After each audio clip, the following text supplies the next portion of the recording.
You ask Tiger to calculate. This deals with finding the midpoint between 2 points. The midpoint between the 2 points is -19, -2.5. Let's solve it step by step. Plot the 2 points and calculate the midpoint using the formula. The coordinates of point 1 are x1 equals 45, y1 equals 78. The coordinates of point 2 are x2 equals -83, y2 equals -83.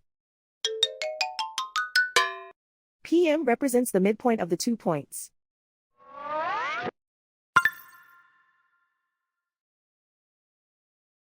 Use the x values in the midpoint formula to find the midpoints x. x1 equals 45.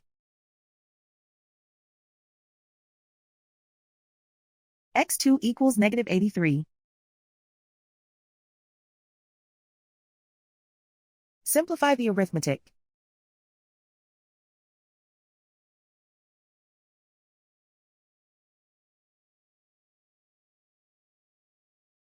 Use the y values in the midpoint formula to find the midpoints y.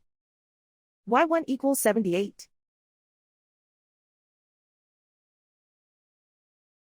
y2 equals -83.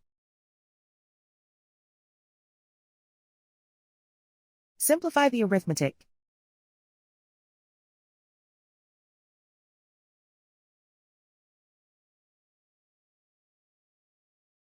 And so, the midpoint is -19, -2.5.